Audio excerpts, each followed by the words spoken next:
माननीय आयुक्त, महात्मा गांधी राष्ट्रीय ग्रामीण रोजगार हमी योजना, ॲक्सिस बँक फाउंडेशन व भारत रूरल लाईव्हलीहूड फाउंडेशन आणि ग्रामीण समस्या मुक्ती ट्रस्ट यवतमाळ यांच्या संयुक्त विद्यमाने तहसील कार्यालय सभागृह झरी जामनी येथे माननीय तहसीलदार MS रामगुंडे यांच्या अध्यक्षतेखाली सर्व लाईव्ह डिपार्टमेंट यांची समन्वयक कार्यशाळा दिनांक 8 फेब्रुवारी 2024 ला आयोजित करण्यात आली। या कार्यशाळेसाठी सर्व संबंधित शासकीय विभागाचे अधिकारी, सहाय्यक कृषी विभाग, ग्रामसेवक, वन विभाग, जलसंधारण विभाग, रेशीम विभाग इत्यादी विभागाचे अधिकारी व ग्रामीण समस्या मुक्ती ट्रस्ट यवतमाळचे कार्यक्रम व्यवस्थापक श्रीकांत लोडम व भारत रूरल लाईव्हलीहूड फाउंडेशनचे विभागीय व्यवस्थापक सतीश माकोडे यांची उपस्थिती होती।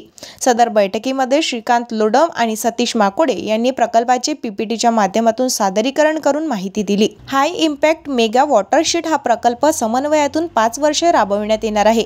या प्रकल्पाचा प्रमुख उद्देश रोहेओ अंतर्गत भूपृष्ठावरील सिंचन सुधारणे, भूजल पुनर्भरण करणे, शेतकऱ्यांचे उत्पन्न दुप्पट करणे आणि ग्रामीण आदिवासी लोकांचे जीवनमान सुधारणे असून गाव पातळीवर रोहेओची प्रभावपणे अंमलबजावणी करणे तसेच ग्रामीण भागाच्या विकासासाठी विविध विभागांमार्फत योजना राबविल्या जातात याचा समन्वय साधणे आहे। कार्यशाळेच्या यशस्वीतेसाठी हाय इम्पॅक्ट मेगा वॉटरशीट प्रकल्प टीम झरी जामनी, सुजित भुजबुजे, भारत तारक, प्रमोद येवतकर, रोशन ठाकूर, ऋषिकेश दुधकोहाळे, मारुती वेट्टी, मनोज गेडाम, शारदा कन्नारे यांनी सहकार्य केले।